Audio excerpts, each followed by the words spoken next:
From the University of Kansas Health System. I am amazed. The team here is great. I came on a Tuesday, and then by Saturday I had a heart in me. I have never seen a group of people work together so good as this team of heart specialists. I mean, it's just unreal. Stand by to set up show. And the Dolph C. Simons Jr. Family Broadcast Studio. Roll it. Always makes you feel like you're the most important patient on the planet. I felt heard, and that was really big. This is All Things Heart. Good morning. It is Thursday, September 15th. I'm Alexis Del Cid, and welcome back to All Things Heart. Every Thursday at 10 a.m., we're giving you direct access to our doctors to ask your heart-related questions. And today we take a deeper look at one of the most common cancers found in American men, prostate cancer. We will get to the heart of things when it comes to treatments and how some of those treatments could affect your heart.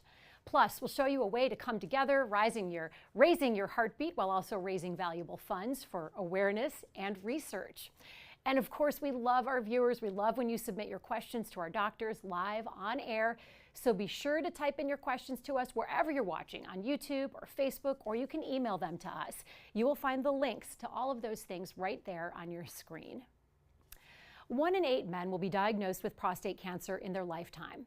It's more likely to develop in older men and non-Hispanic Black men. 60% of cases are in men 65 and older, and prostate cancer is typically considered rare in men under 40.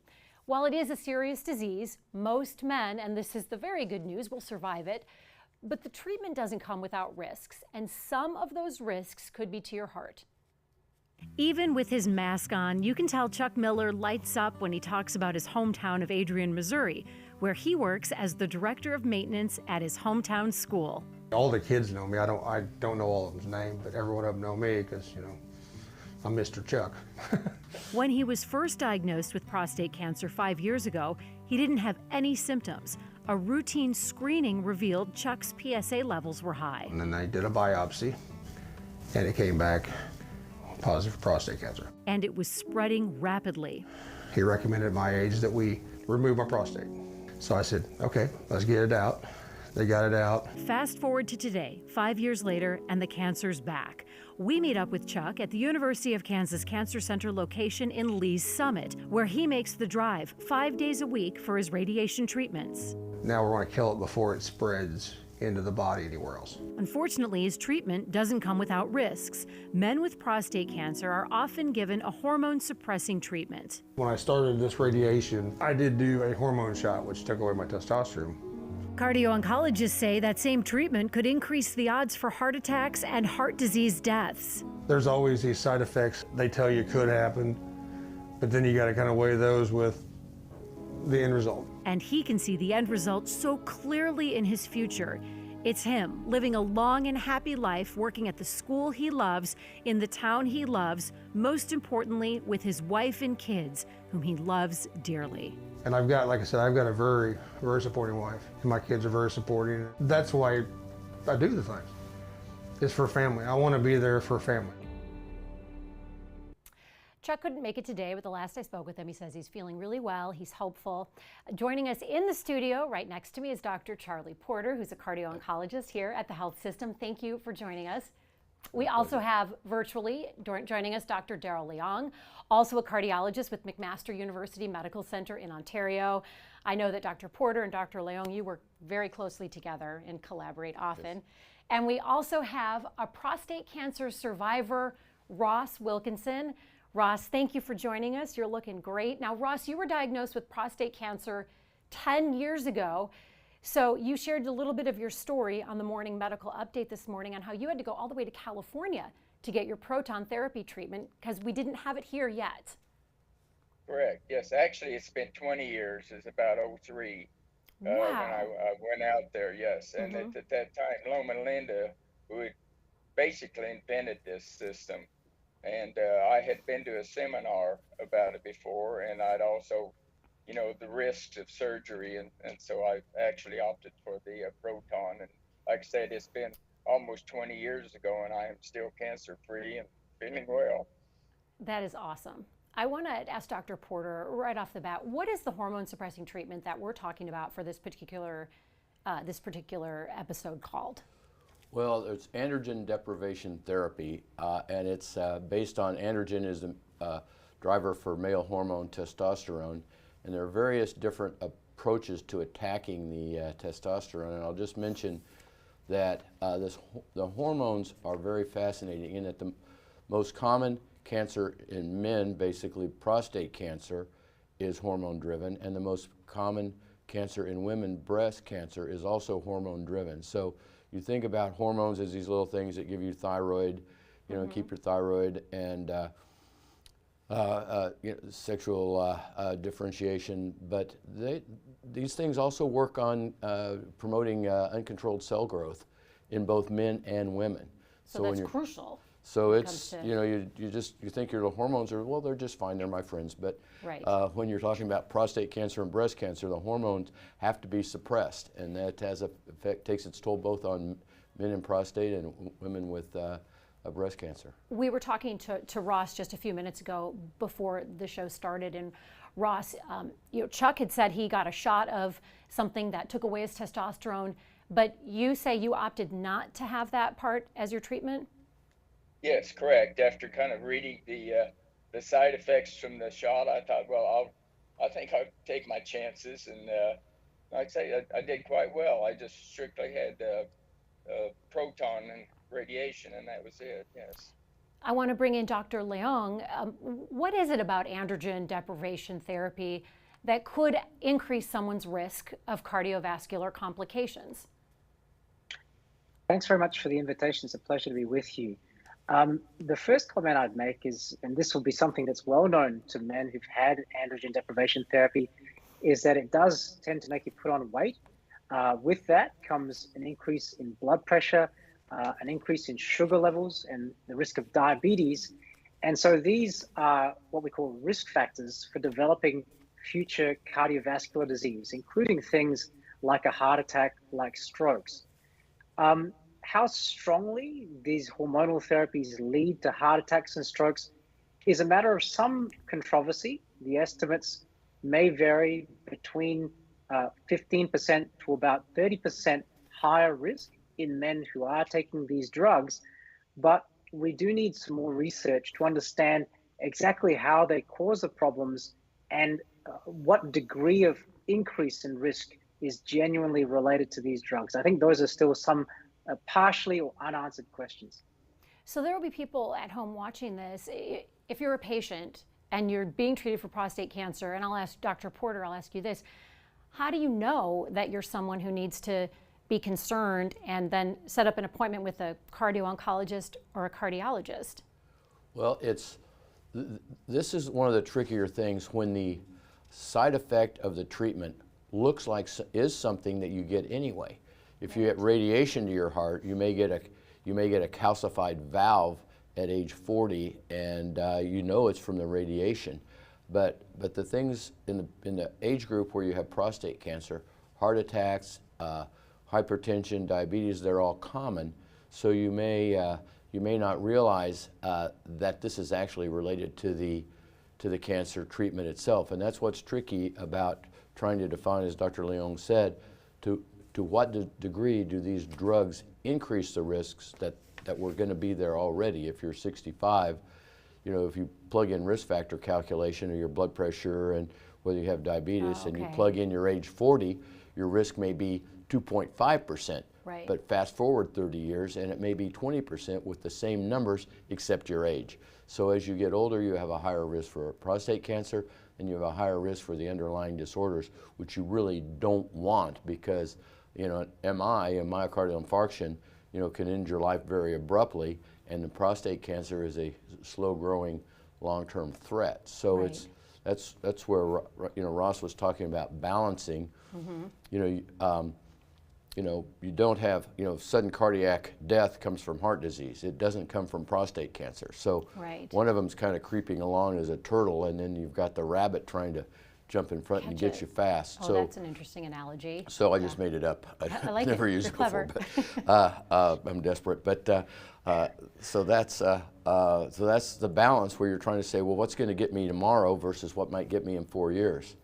And you know, you really have to weigh your options. I've had many of my patients with prostate cancer come in and say, well, the urologist told me I didn't have to worry about the prostate cancer. My heart disease is going to kill me. And I said, well, you just tell them I said that's not going to happen. So not on your watch. Yeah. So, right? So it's a tricky balance, but there's nothing magic about how to deal with specific risks from prostate cancer. There are things that we were already doing. You just have to decide, even though you have cancer, it's time to get more alert to heart disease risk at the same time. Right, and I have a graphic that you shared with me we're going to show in a little bit. I also want to get to our community questions because we're getting some really good questions. Jim emailed us and he has a question for Ross. Jim would like to know, have you had heart troubles and were you concerned about heart effects? Is that why you didn't do the androgen deprivation therapy? No, no, I'm very healthy individual at 79 degree, at the age of 79, but no, I just, I'm sorry, ask me that question again. You say you've got a healthy heart, and so that wasn't something that Yes. you were concerned about before starting your not treatment. at all. And No, you had I opted. just, yeah, I just, I had looked into the surgery, and and in fact, I had already contacted the Henry Ford clinic where they were doing the robotics, and I just saw the side effects of the possible things could happen from surgery, everything from spreading the cancer to losing some of your functions, and I'd been to a seminar on the prostate from the proton before, and I opted to, it sounded like a whole lot better and safer way to go. You chose well, because you're 20 years later. Looks like Yes, someone's dropping yes. off a coffee behind you in case you wanted to grab a coffee. From where you stand, Dr. Leong, tell her we said hi.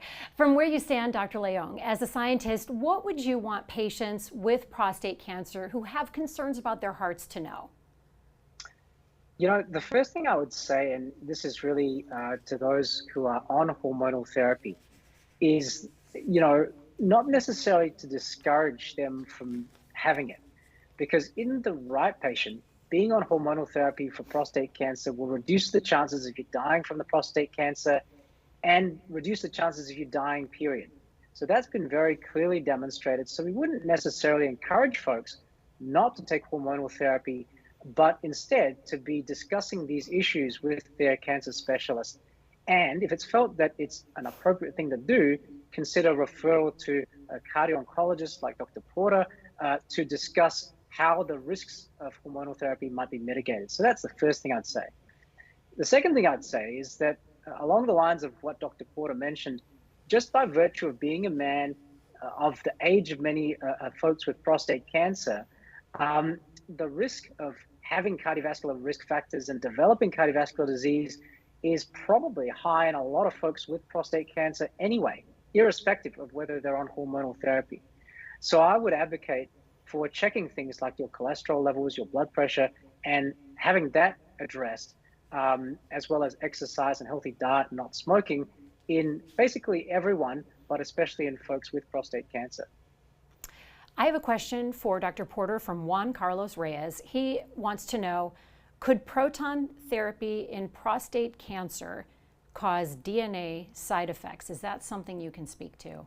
We know about you talking about cancer and the heart. Well, it's a good question in general, and I'd start broadly and say, does radiation cause DNA? And mutations, you're talking about, radiation is a cause of cancer. Because it alters cell cycle activity. So the value of proton beam therapy is that the radiation is delivered more localized, in a very localized manner to the cancer itself, and does not spread to the rest of the body where it's an off-target side effect. And that's very true in both, for a lot of different cancers. And the proton beam, Ross was very, very early. I don't know how many people they treated 20 years ago at Loma Linda, but it was a handful of people in 2002 or the early 20th century who could get proton beam. And it's challenging technology. You have to have very expert people doing it. I'm very happy that we have it at KU. I hope I never have to talk to anybody about me getting it or anything. But it is it's a very little rifle shot instead of a shotgun approach to giving radiation, and any radiation can alter the DNA, the DNA, RNA genetic profile that determines how cells divide. Now, one of the things, Dr. Porter, that is endearing when you talk to a doctor like Dr. Porter is you're very open about your own health journeys, and you talk to us like the rest of us like we're regular people. And you recently were talking about how you had a biopsy on your prostate, and a lot of guys don't talk about this stuff. So what was that like? And can you talk about that a little bit? Well, it was the main thing I want to do is spend my time in the healthcare system as a doctor and not a patient. Right. Because it's better to be on the outside of the bed rail instead of the inside at the hospital. Right. And in prostate screening, there are these PSAs, and you could get hours of lectures on the value of PSA and when you're doing it too much or too not enough. But it's an indication, and you can't have it with just an infection from prostatitis. So it's not something you just order and you decide you call up on a, get a delivery of a prostate biopsy at home because you've decided you want one. Yeah. But when the numbers go up, I mean, it's, and again, treat it early. And one of the things I don't want to do as a doctor is think I know more than everybody else. So I went to one of the lead docs here for prostate cancer detection and treatment, and it was kind of equivocal, but I just, the risks of the biopsy are minimal, and it's a needle biopsy. I just went in and, had it. And all good? Are you all yeah, in the clear? No, it's fine. I'm, it was really nothing to it.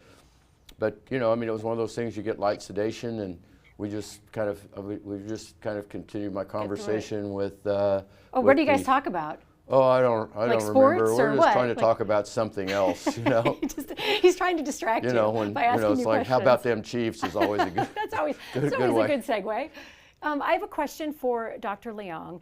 We have a question from Yen Liang, and he writes, this is an interesting question. Is it possible that how healthy your blood vessels are in your genitals and your eyes could foresee the health of your heart? Is that true? Yeah, it is true, and it's true because the vascular system is interconnected. It's not as if your eyes, the blood vessels in your eyes and your other organs are disconnected from the blood vessels that supply the heart and that supply the brain. So we frequently see in folks with coronary disease that they'll have disease in other blood vessels. And conversely, there has been good research to show that the health of the blood vessels that you can actually see in the eye, you can see it just externally, and your ophthalmologist can do this, can give you information about the health of other blood vessels in the body. So that is true, yes. Eric has a question, and Eric wants to know, he says, my dad was just diagnosed with prostate cancer. Does my dad need to see a cardio-oncologist? Does he, Dr. Porter? I would not say that's necessary, but he does need to be alert to the cardiovascular risk factors that come with age and that are perhaps enhanced in patients with prostate cancer, and to take a look at risk factors. And Dr. Leon mentioned them, and I showed. I think you're the ABCs, and we're going to get to that in a second. ABCDEs. Yeah. So there are things you basically want to do, and it's kind of like how do you, checking your risk factors for heart disease is kind of like, for everyone basically, in our 40s and 50s and up would be, knowing about your risk factors for heart disease and taking care of them is kind of like just buckling your seatbelt before you travel. Common sense. You should just do it as part of your health safety program. Carl has a question for Ross. Carl wants to know, Ross, what were your symptoms before you were diagnosed? Actually, I had absolutely no symptoms at all. It's just that my PSAs kept going up. Okay. And then they did the biopsy to find out, and I think I had a Gleason of about 7. But to kind of go back a little bit, clear back in the 40s, they discovered that photon radiation would kill cancer, but it also killed about everything in its track. And proton radiation can actually work within 1.5 centimeters around the prostate and not affect other parts of the body. Yeah, so it's very safe. But yeah, no, I had no symptom, of anything that let me know that this cancer was there at all. I want to bring in Dr. Leong on this. You have known Dr. Porter for quite a while, but you're in Canada at McMaster University. So how did you guys meet, and what kinds of things, and this is also a question we got from one of our viewers, what kinds of things are you collaborating on related to prostate cancer and the heart? I'll ask Dr. Leong first.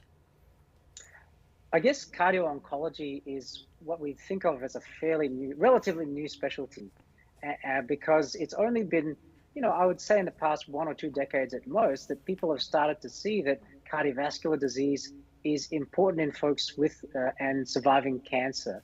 And so the community of cardio-oncologists internationally is not huge, but it is growing rapidly. And so it's in that context that I got to know Dr. Porter, and it has been a terrific collaboration, and we meet regularly to discuss important science in this area. Specifically, when it comes to prostate cancer, we're running a very large international study of folks with prostate cancer. We've recruited around 3,000 individuals from 5 countries to this point, and we're hopeful and anticipating that Kansas will be one of the institutions participating in this study soon. Basically, the questions we want to address are what happens to folks with prostate cancer, how often does cardiovascular disease affect these individuals, what can we do to prevent cardiovascular disease from occurring, and to explore that relationship I mentioned before between hormonal therapy and the risk of cardiovascular disease further. So that's what we're working on together with Dr. Porter at the moment. I want to talk about the ABCs, Dr. Porter. You've been educating us on this. If you're a prostate cancer survivor and you're concerned about your cardiovascular health, remember your ABCs. So I'd love it if you help talk me through this. A is for awareness and aspirin. What about aspirin do people need to know? Well, aspirin for primary prevention. First of all, there have been a lot of things in the news about do you need to take aspirin. If you've had symptomatic coronary or cerebrovascular disease where you've had a stroke or you've had a stent or bypass, you need aspirin. Daily? Daily, 81 milligram, aspirin, therapy aspirin daily. The controversy is in who amongst the population that has not had cardiac complication where a blood vessel actually acted against you needs aspirin. There's uncertainty about that. Prostate cancer, there's some preliminary evidence that aspirin may actually improve outcomes with prostate cancer, and it's an anti-inflammatory, and inflammation or cellular activity, and inflammation is a precursor to a lot of cancers. So aspirin may have anti-inflammatory effects. That's not been proven. That's not a reason to start aspirin, but it is in people who have a significant risk of future coronary disease in the near future and don't have a major issue about bleeding should see a physician who's an expert in this area to see if they in particular should take aspirin. It's not a prescription, it's over the counter, right. But it's only over the counter because it was derived from willow bark, acetylsalicylic acid, and was commonly used before the FDA was born. Got in there. So it's grandfathered in. Okay. If someone just came up with this, hey, I've got this really cool stuff, acetylsalicylic acid, I want to put it on the market, FDA would be all over it. It would be a prescription item, might have a black expensive. box, yeah, it'd cost more. So it's out there, and it's one of those things that although you can just buy it and put it yourself on it, it should be looked upon as a medicine that is not prescription but needs careful prescriptive advice. So that's the A for the ABCs. And to just be aware that you're not immune from heart disease because you feel good. So that's a good point. You can feel good and have a lot of things going on inside that aren't good. B for blood pressure, that makes sense. Monitor your blood pressure. C, cholesterol and cigarettes. What do cholesterol and cigarettes have to do with each other? Dr. Leong, do you want to jump in here? You know, apart from them both being cardiovascular risk factors and both starting with C, I think that's really the reason they're both clumped under that C together. Got it. But they're both Don't extremely smoke. important and, yeah, some of the strongest risk factors for developing heart disease, that's for sure. D is for diet and Can I diabetes. go back? I want to go back Yeah. to the B. Go back to B. Blood pressure is something that is very important for a lot of different diseases. Heart disease, uncontrolled hypertension is associated with decline in cognitive capacity, not necessarily Alzheimer's, but just in recollection of things. And it's important to realize that in the past 5 to 10 years, there's been increasing awareness that what we used to think was okay for blood pressure is not okay. And the target is 130/80. And there have been times when 130 to 140 was like, oh, it's borderline, you just watch it. But I think you should just think about 130 as the new speed limit. And it may be where you're used to driving, you may be somewhere in the city where the speed limit used to be 45 and now it's 35. Well, you can't continue to drive 45 because you used to remember it was 45. You don't grandfather those things in. The speed limit is lower and the blood pressure threshold is lower, and it's 130/80, and people can get a blood pressure cuff, verify its accuracy, and get their home blood pressures, which may be a more a reliable lens into what their blood pressure is than coming into a hospital setting where their parking garage is tough and they go to the wrong building and they thought they were early and now they're late and they rush in and get a blood pressure. Did this happen to you this morning? No, but I haven't checked my blood pressure. I don't know. It might be higher when I'm on the spot and all things heart. But blood pressure, it bounces around. But if you're not 130/80 or less most of the time, don't just say let's wait and see. Right. Because what you're gonna see may not be pretty. It's not a thing you wait and see if it goes lower. Yeah, you keep on top of that. We talked about diet. Diet is important. Diabetes, does that raise your risk of having heart troubles if you have prostate cancer? Dr. Leong, you're nodding your head. Yeah, absolutely. Diabetes is a very strong risk factor for cardiovascular disease. But what's really exciting in the field is that for the first time, we now have drugs that have been proven to decrease the risk of developing heart disease if you've got diabetes. And in fact, some of these drugs are so good that they've even been tested, even though they're diabetic drugs, in folks without diabetes, but with other conditions like overweight, obesity. And they've also been shown to be effective in these sort of populations as well. So I think it's exciting times in the treatment of diabetes. And finally, E is for exercise. This is just a common sense piece of advice that we hear from everyone. It's important to exercise. That will lower your risk of pretty much everything, except if you jog, your knees might hurt. What does it do for your heart? When you're recovering from prostate cancer, you're being treated, can you still exercise vigorously? Well, I mean, it just depends on, if you've had a radical prostatectomy, you're not going to be in the mood. Not going to go biking. But exercise, exercise, there's so many different facets to exercise, but just physical activity. And this was studied for years. The first time it was shown that there was reduction in cardiovascular risk from exercise was in a study, a very famous study about longshoremen in San Francisco who were working very hard. This was the day before all these mechanical lifts and everything. And they looked at the bosses in the shipyards and the workers. And it was this Ralph Paffenbarger showed this landmark study that the bosses died sooner of heart disease than the workers. And that the implication was its physical activity. And it has been studied in multiple different modalities since then. And there are various degrees of exercise and stamina and strength training, but just walking 3 hours a week has been shown to reduce mortality. And retired men, 3 hours a week, their mortality over 12 years dropped by 50%. And it's not just heart disease. There are certain cancers like colon cancer, which are less common in people who are active. And the recommendation is 150 minutes per week, which is a little less than 3 hours.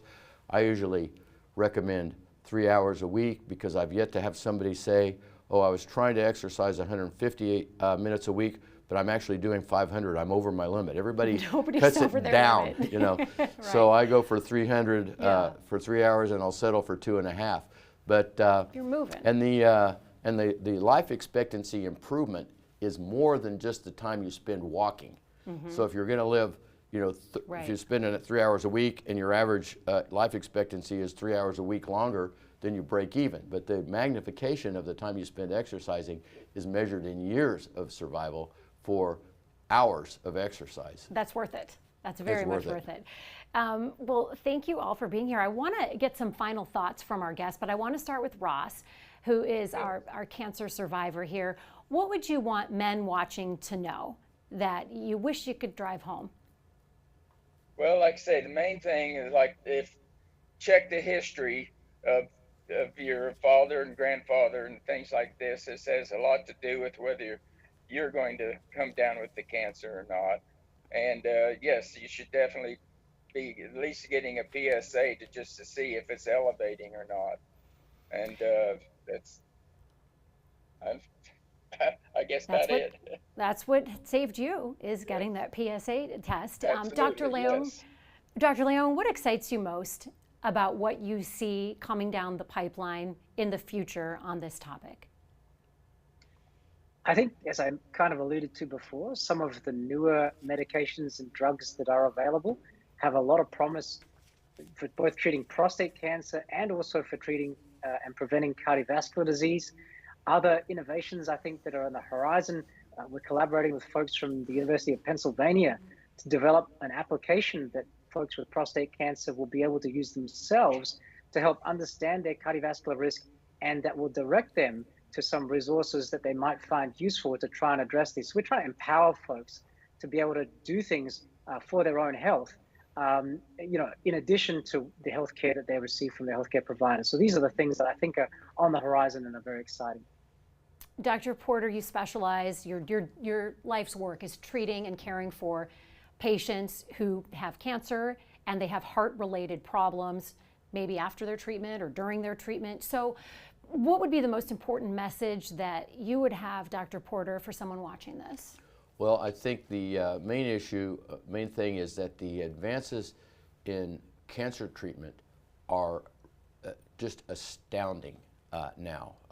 And breakthrough treatments, proton beam is a major advance, but the medical therapies are moving forward so rapidly that for the most part, for people who see a physician, get early detection, and explore your options, and even people who may end up with a condition that they think is terminal, it's not the terminal condition, it's the terminal event that gets you, right. And that people live for years. And I see a lot of people who have just decided, I'm going to stay in the game and I'm going to look for the next drug, because they have gone through several different drugs, and there are now 4 different classes of different approaches to how to cut off the hormone signals in prostate cancer. And that, although the advances may be exciting, talking about how these things work in the body would not be considered exciting. You know, it's complicated. You would fall asleep with you knowing that, but you just know that there are so many different approaches to the hormone-driven cancers, and no one's done with this. The advances in cancer treatment are moving very fast.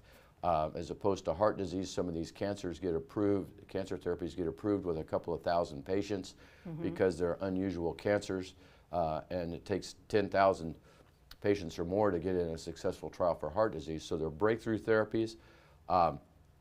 Be alert to multiple side effects. It's not just heart, but you really want to be alert to the fact that there's hope really moving forward in a lot of different areas, and you want to read for yourself.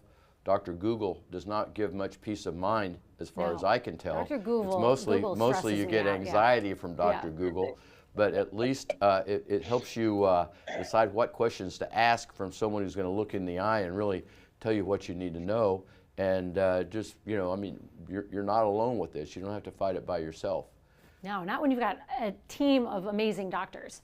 I want to bring in this next segment because we love this. It's called Behind the Mask. Like, have you ever wondered What is your doctor like in real life when they're not saving lives? So we started this segment, and I don't know if you guys know this, but Dr. Porter is also an accomplished photographer. I knew this from previous episodes, but you have some new pictures, some photos that are regularly on display at museums and exhibits. This batch is going to be where? At Leopold Gallery in Brookside in Kansas City in December. These are gorgeous. When did you start taking pictures like this? Well, I started doing the best I could to take pictures. I actually bought my first decent camera the same month I started medical school. You worked for the yearbook at your med school, right? Here at KU, because I thought, well, I don't know a soul up here. I was trying to match with my girlfriend at a different med school, and it didn't work out, so I came to KU not knowing a soul. And I thought, well, I'll get a camera and get on the yearbook staff, and you know, at least I can go develop pictures on Friday night if I don't have any social life. And, is that what happened? Yeah. You were in the dark room developing pictures? Yeah, so I learned how to do photography, and I just stuck with it, and I took some photos in when I was younger, and the framer told me that he thought my photos were better than the ones that the gallery owner was selling. Really? But I didn't know then whether he just thought I'm a doctor and I'll pay more for a fancy frame if he can make me feel good about it. Did it work? Did you get a fancy frame? I spent more on the fancy frames. Your pictures are very good. But I stayed with it. I love that. And now I just use black museum frames. I love that. Yeah. It's kind of got its own aesthetic to it. I want to get now to Dr. Leong. You know, we know it's important to exercise. We've talked about all this. So Dr. Leong, you don't just talk the talk, you walk the walk. I want to show this picture. This is a picture of you and your tennis team. You are captain of your tennis team. And is it true you just won the Toronto Winter League? Yeah, this is a lot of fun.